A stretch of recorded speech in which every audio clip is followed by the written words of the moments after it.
This is a World War II Grumman TBM Avenger aircraft built in July of 1945. It was a torpedo bomber during World War II, 2,000-pound torpedo. Flew off of various aircraft carriers. And I understand you've been working on it 14 years? Yeah, 14 years. We started looking for a project about 15 years ago, and looked at a couple different ones and found this one in Florida. It was in a million pieces, but it had completed. They had been working on it in Florida for about 10 years before I bought it. So we brought it home and did most of the sheet metal has been replaced. All the controls, all the instruments, all the panels, all the hydraulics, every single line, cable, bolt, fitting has been replaced. So it's about as close to a new TBM aircraft as you'll find. And what got you interested in this particular? I had restored a North American trainer, AT6, World War II vintage, and my brother and I did that with the help of some friends. And when I got that finished, I was looking for something a little more challenging project. So this was definitely a challenge. I was the illusion that I could restore it in about 5 or 6 years, and of course it's taken 14. So, and pretty much working every spare minute, weekend, evenings, holidays. And vacation? Yeah, of course the project was very incomplete. So I had to search the country and the world for the missing parts. So we made, they used them as fire bombers in Canada up until about 2 years ago, actually. So they had a pretty good supply of new surplus parts, airframe parts, although the turret parts, bomb bay door parts, the armament stuff is virtually impossible to find. So you basically had to build the turret, correct? From parts, I was able to scrounge enough parts to put the turret together, and that took about a year just to do the turret. It took 6 months just to do the plexiglass that's in it, all the screws and the fairing strips. And it's pretty much a mechanical marvel in itself, all the machine parts and various gears and motors and that make it operate. Well, it's still an affordable World War II aircraft. Most of the World War II fighters are $2 million now. And even at that time, they were $1 million for the Corsair or P-51. And I looked at this, I decided this was probably the only, genuine World War II big airplane that I could reasonably get into and somehow be able to afford it.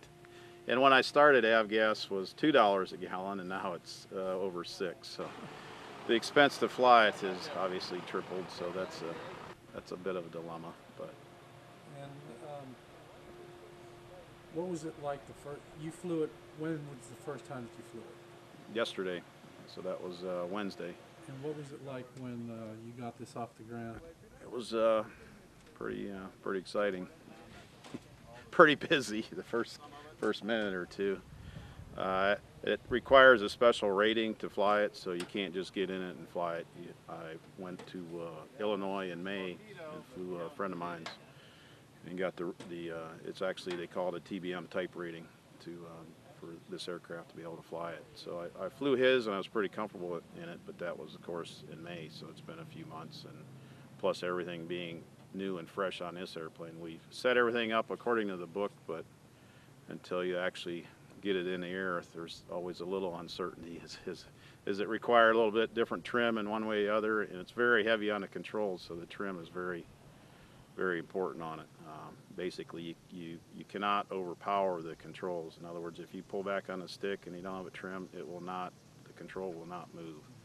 So that part is a little, most airplanes you can overpower the flight controls and be able to move the controls to keep from crashing.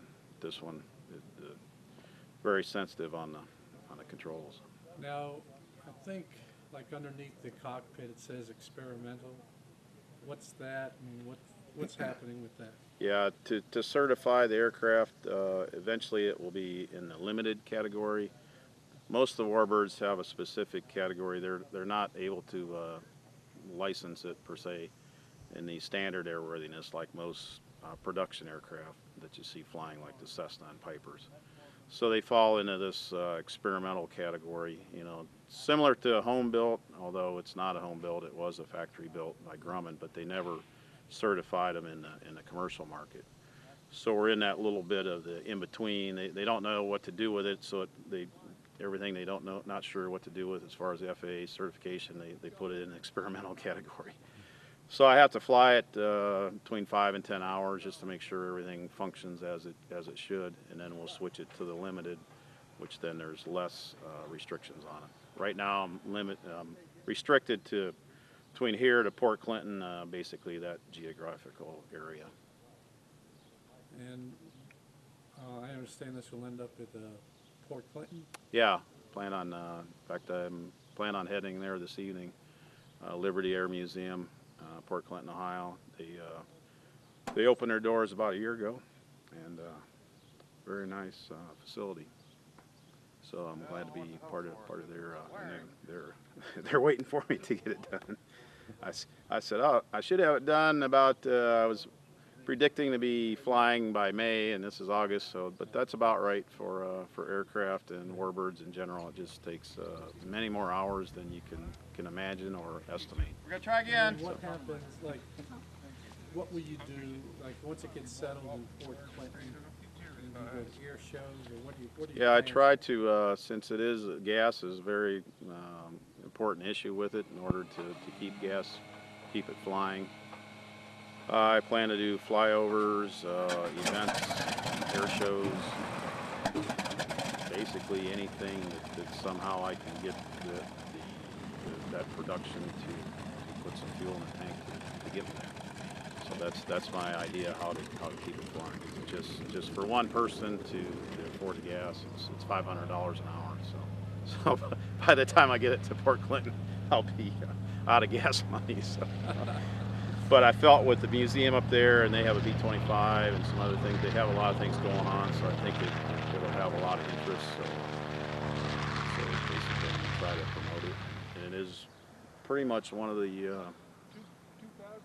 premier TBM restorations in the world right now. So that's without. I mean, there's been a lot of people look at it, and then there's a couple other ones that are very similar, have been restored to this detail, but this one is pretty much ready to do.